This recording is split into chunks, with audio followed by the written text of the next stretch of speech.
کہ ہم نے جو اصول وضع کیے اب تک کسی قانون کو کالعدم قرار دینے کے لیے، وہ آرٹیکل 184 سب آرٹیکل 3 میں آتے ہیں، اور وہ یہ ہے کہ کوئی قانون جو فنڈامنٹل رائٹس سے متصادم ہوگا اور پبلک انٹرسٹ کے حوالے سے اس کو دیکھا جا سکے تو سمجھ لیجئے کہ وہ قانون بنیادی طور پر آئین کے مطابق ڈکلیئر کیا جا سکتا ہے کہ وہ کالعدم ہو گیا۔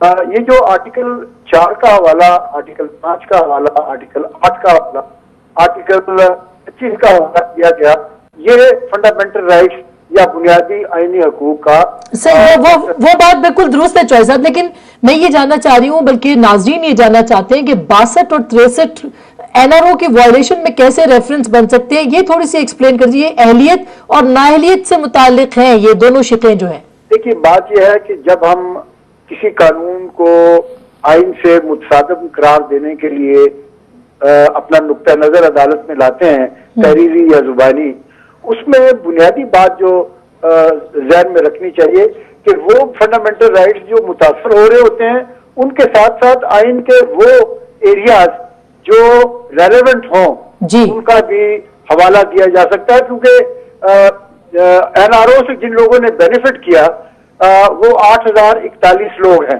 آپ کے علم میں ہے یہ اور باقی لوگوں کے علم میں بھی ہے، اور ان میں 3-4 قسم کے کیسز ہیں، اس میں قتل کے کیسز ہیں، ریپ کے کیسز ہیں، رینسم کے کیسز ہیں، اس میں نیشنل ویلتھ کی جو پلنڈر ہے، کک بیکس اور کمیشن کے کیسز ہیں، پاکستان کے اندر بھی اور پاکستان کے باہر بھی۔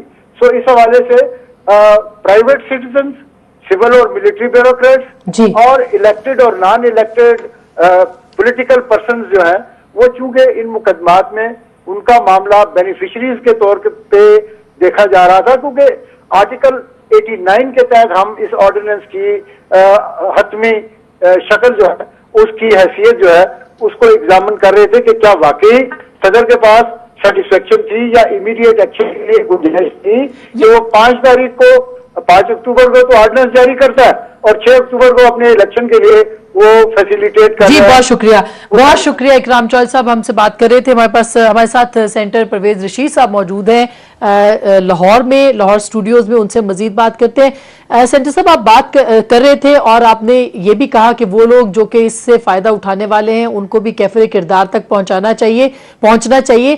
کس طرح سے آپ کی جماعت پریشر بلڈ اپ کر سکتی ہے، خاص کر کے وہ لوگ جو کہ پارلیمنٹ کے اندر ہیں، اور جو آرٹیکل 62 اور 63 کی بات ہو رہی ہے یہ وہ اراکین پارلیمنٹ یا رکن اسمبلی کے حوالے سے یہ کرائیٹیریا بیان کرتا ہے کہ ان کو کیسا ہونا چاہیے۔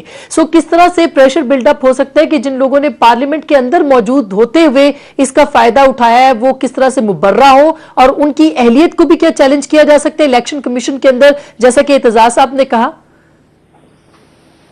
میں نے آپ سے عرض کیا نا کہ میں تو سمجھتا ہوں کہ یہ سارا معاملہ جو ہے یہ ایک قانونی معاملہ ہے، صحیح، اور اس کو سیاست کے ساتھ اگر ہم مکس نہیں کریں گے تو یہ بہتر ہوگا، سب کے لیے بہتر ہوگا۔ قانونی طور پر ایک فیصلہ آج آیا ہے، اس کے منطقی نتیجے ہیں جو آگے کی طرف آ سکتے ہیں، اور ہمیں ان منطقی نتیجوں کو دیکھنا چاہیے۔ جو قانون اپنا راستہ خود لے اور قانون کے راستے میں جو چیز آتی ہے اس کے مطابق اس کو ہم سب تسلیم کرتے چلے جائیں، یہ زیادہ بہتر ہوگا۔ صحیح۔ اس وقت ہارون رشید صاحب بھی ہمارے ساتھ موجود ہیں، ان سے بات کرتے ہیں۔ السلام علیکم ہارون صاحب۔ جی وعلیکم السلام۔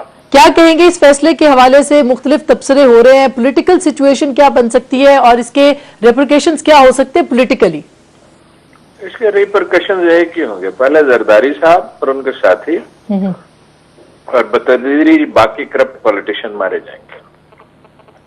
یہ تو ہو گئے سادہ اور الفاظ، اتنی سادگی اور اتنے سادہ الفاظ ہو نہیں سکتے، اس کے پیچھے بھی بہت سی کہانی ہوگی، وہ بتائیے۔ انالیسس میں سب چیزیں سادہ ہوتی ہیں۔ دیکھیے کون کرپٹ پالیٹیشین ہم سب کو جانتے ہیں۔ صحیح۔ اس وقت جو برسر اقتدار ہیں وہ قیمت چکائیں گے۔ یہ عدالتیں دیکھیے سوئٹزرلینڈ کا مقدمہ چلے گا، اس کے بعد آپ کا کیا خیال ہے کہ لندن اور میڈرڈ کا نہیں چلے گا؟ اور جب عدالتیں خود کو اسٹیبلش کر لیں گی اور ان کی اہمیت اتنی ہو جائے گی جتنی غیر ملکی عدالتوں کے ان کی تقدیس اتنی ہی مانی جانے لگے گی، تو پھر یہی سپریم کورٹ اور کرپٹ پالیٹیشینز کے معاملے میں بھی اقدام کرے گی. مثلا میں یہ کہوں گا کہ فلاں صاحب کا دبئی میں بزنس ہے, فلاں صاحب کی انڈیا میں ایک فیکٹری ہے, اور فلاں صاحب کا یہ ہے, اور فلاں چودھری صاحبان جو رہے ہیں وہ یہ کرتے رہے ہیں, اور فلاں الطاف حسین نے منی لانڈرنگ کی ہے. تو باری باری سب اس بیدار, میں ہمیشہ کیا آپ سے نہیں کہتا رہا کہ اس بیدار رائے عامہ کے ساتھ اور اس میڈیا کے ساتھ کرپٹ پالیٹیشین کا, منمانی کرنے والے پالیٹیشین کا گزارا نہیں ہو سکتا. یہ جو ایم کیو ایم کے کیسز ری اوپن ہوں گے, اس کے بعد کیا ہوگا, کیا سچویشن بن سکتی ہے؟ بھائی ایم کیو ایم نہیں, یہ سارے ہی مارے گا. یہ جو خوش ہو رہے ہیں یہ بھی مارے گا. خوش کون ہو رہا ہے ہارون صاحب؟ آپ کو پتہ ہی ہے جو خوش ہو رہا ہے, میں بھی خوش ہو رہا ہوں. صحیح. یہ بتائیے گا کہ اب ظاہر ہے کہ جب ساری ری اوپن ہونے کی بات ہو رہی ہے اور خود عدالتیں مانیٹر کریں گی اس پوری سچویشن کو, ایک سوال پھر بھی رہے گا کہ پروسیکیوٹر تو خود گورنمنٹ ہوگی, اس کو کس طرح سے مانیٹر رہے گی؟ نہیں, گورنمنٹ جو ہے موسم خزاں میں نہیں. یہ پرویز رشید صاحب سے میری شرط لگی تھی, کچھ زیادہ دیر ہو گئی, میرا اندازہ غلط نکلے گا, مڈ ٹرم الیکشن ہونے ہیں. اگر اگلے موسم بہار میں نہیں تو زیادہ سے زیادہ موسم خزاں تک مڈ ٹرم الیکشن. یعنی کچھ لوگ دسمبر کی ڈیڈ لائن دے رہے تھے, اب وہ مارچ تک آپ نے بڑھا دی ہے, کہ آپ کہہ رہے ہیں مارچ میں ہو جائے گا ایسا؟ میرا ذاتی اندازہ دیکھیں نا, ہر ایک کا اندازہ ہوتا ہے, میرا فیصلہ کرنے والوں سے رابطہ تو نہیں ہے نا.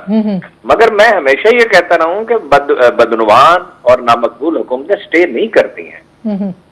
میں اس تھیوری کو نہیں مانتا کہ فوج اکھاڑ کے کسی کو پھینک سکتی ہے. فوج اکھاڑ کے پھینک سکتی ہے کمزور حکومت کو, تکڑی حکومت کو نہیں اکھاڑ کے پھینک سکتی. تو آپ کے نزدیک یہ حکومت کمزور ہے؟ یہ اتنی کمزور ہے کہ اس سے زیادہ کمزور حکومت شاید ہی کبھی آئی ہوگی. تو پھر اس کا مطلب ہے کہ ان کو اکھاڑ کے پھینکا جا سکتا ہے؟ اس کو عوام اکھاڑ کے پھینکے گا. بہت بہت شکریہ. الیکشن کا مطالبہ ہوگا. جی بہت بہت شکریہ ہارون رشید صاحب. یہ بتائیے گا پرویز رشید صاحب کہ یہ مڈ ٹرم انتخابات کی پوزیشن میں پاکستان ہے یا نہیں, اور کیا پاکستان کو سیاسی نظر ضرورت کی اس وقت ضرورت نہیں ہے؟ لیکن جہاں تک پاکستان کی سیاسی صورتحال ہے, جی, حالات اور واقعات کی ترتیب جو ہے وہ ہمیں کس منزل پر لے جا کر کھڑا کرتی ہے وہ ایک علیحدہ بات ہے. اور ایک یہ ہے کہ آیا ہم اس وقت جس صورتحال میں ہیں اس میں ہم کوئی انتخاب کو اس سے کیا مقاصد حاصل کریں گے, یہ بڑا ایک مشکل بات ہے. پاکستان میں ابھی جو بلوچستان میں صورتحال ہے, جو صوبہ سرحد میں صورتحال ہے, اگر انتخابات کا آج آپ ڈول ڈالتے ہیں تو آپ کے ہاتھ میں کیا آئے گا اس کے بارے میں کوئی پیشن گوئی نہیں کی جا سکتی. صحیح. اس لیے میں تو یہی سمجھتا ہوں کہ افراد کی قربانی اگر دینی پڑتی ہے, کچھ افراد کو قربانی خود دے دینی چاہیے, لیکن اس نظام کو چلتے رہنا چاہیے اور اپنے وقت پر انتخابات کو ہونا چاہیے, یا ایک ایسی صورتحال میں ہونا چاہیے جب ہم آج کی صورتحال سے باہر نکل چکے ہوں. لیکن پرویز صاحب کب تک ایسا ہوتا رہے گا؟ اشخاص گو کے پورا وہ نہیں ہوتے لیکن جمہوریت کا نشان بھی ہوتے ہیں. اشخاص کب تک قربانی دیں گے اس ملک میں جمہوریت کو مضبوط کرنے کے لیے؟ آپ کو نہیں لگتا کہ اشخاص بھی امپورٹنٹ ہیں اس وقت؟ اگر اشخاص جو تھے وہ اپنی اہمیت کو جانتے تو پھر انہیں اہم فیصلے کرنے چاہیے تھے, اور اگر وہ اہم فیصلے کرتے تو آج کا دن کوئی بھی نہ دیکھتا, آج کا دن کسی کو بھی نہ دیکھنا پڑتا. لیکن آپ کہہ رہے ہیں کہ مڈ ٹرم انتخابات جو ہیں وہ آؤٹ آف کوسچن ہے, وہ نہیں ہو سکتے. میں نے یہ نہیں کہا, میں نے آپ سے یہ عرض کیا کہ حالات اور واقعات کی ترتیب ہمیں کس منظر جا کے کھڑا کر دیتی ہے وہ اپنی جگہ پر بات ہوگی. جی بہت بہت شکریہ. مجھ سے کہیں گے کہ آیا مڈ ٹرم الیکشن ہونے چاہیے یا نہیں ہونے چاہیے, تو میں چاہوں گا کہ ابھی مڈ ٹرم الیکشن کے لیے ہمارے ملک کا ماحول سازگار نہیں. بہت شکریہ. Thank you very much. Senator Parvez Rashid Pakistan Muslim League Nawaz کے سینئر رہنما ہم سے گفتگو کر رہے تھے لاہور سے. ان کا یہ کہنا ہے کہ مڈ ٹرم انتخابات کے لیے اس وقت ماحول سازگار نہیں ہے, لیکن اگر جمہوریت کو نظام کو بچانے کے لیے اشخاص قربانی دے سکتے ہیں تو ان کو دے دینی چاہیے. آج کا جو فیصلہ آپ کے سامنے آیا ہے یہ یقیناً نہ صرف آزاد عدلیہ کا منہ بولتا ثبوت ہے بلکہ اس بات کا بھی ثبوت ہے کہ پاکستان میں کوئی بھی ایسا قانون اب قابل قبول نہیں جو کہ امتیازی ہوگا. لیکن اس کے ساتھ ساتھ اگر یہ کہا جائے کہ اس فیصلے نے جسے کہ پیپلز پارٹی کی حکومت نے خوش دلی سے قبول کیا ہے, جمہوریت کو مستحکم کیا ہے, تو بیجا نہیں ہوگا. عاصمہ شیرازی کو اجازت دیجیے اس اسپیشل لیٹ ایڈیشن سے.